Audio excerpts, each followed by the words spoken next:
Currently, we have 44 wells that are producing in Gates Mills.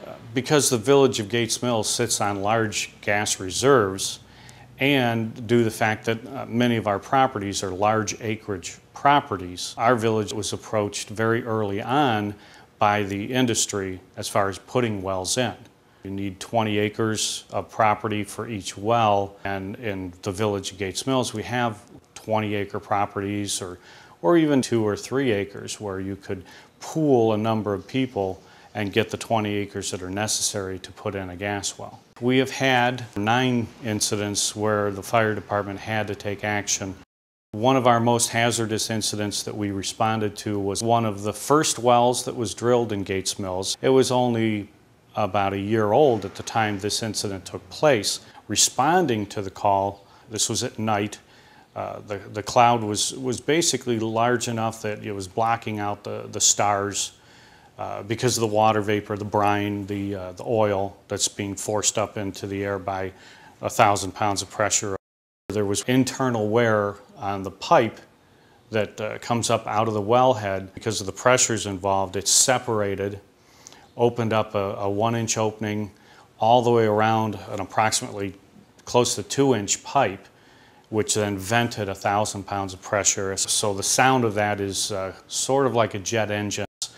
Neighbors that lived down in the valley were reporting the odor of gas in their homes. And once you have a leak like that, all it needs to do is find an ignition source and be in the right concentration, and you'll have an explosion.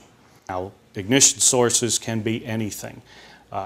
They can be a light switch in your house, they can be the car in your garage, as long as the percentage is in the flammable or explosive range. Human error can create problems too. Every once in a while they have to come and they have to empty the tanks in the tank battery. And in one of our instances, at some point when that company was leaving the tank battery, the individual either stepped on a drain valve or one of the hoses hit a drain valve, and then after they left, the remaining oil spilled out, so it contaminated all the ground soil around the tank battery.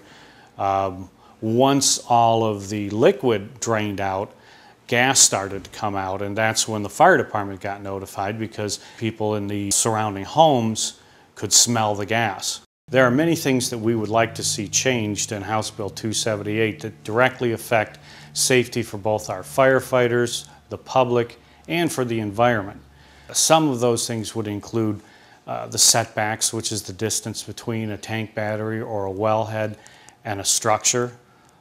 We would like to see those increase dramatically, because currently we have a 100-foot setback for occupied structure and pretty much no requirement or regulation for unoccupied structures.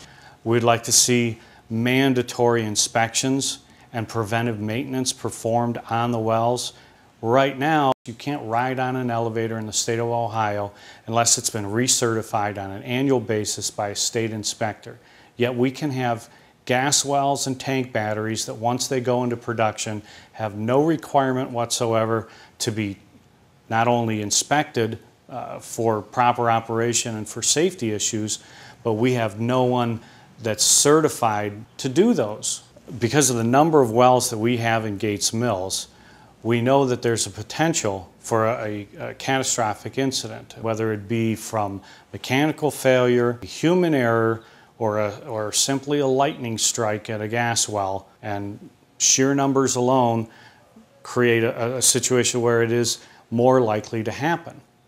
We really need to see these changes take place in House Bill 278 so that we can improve safety for the public, the firefighters, and for the environment.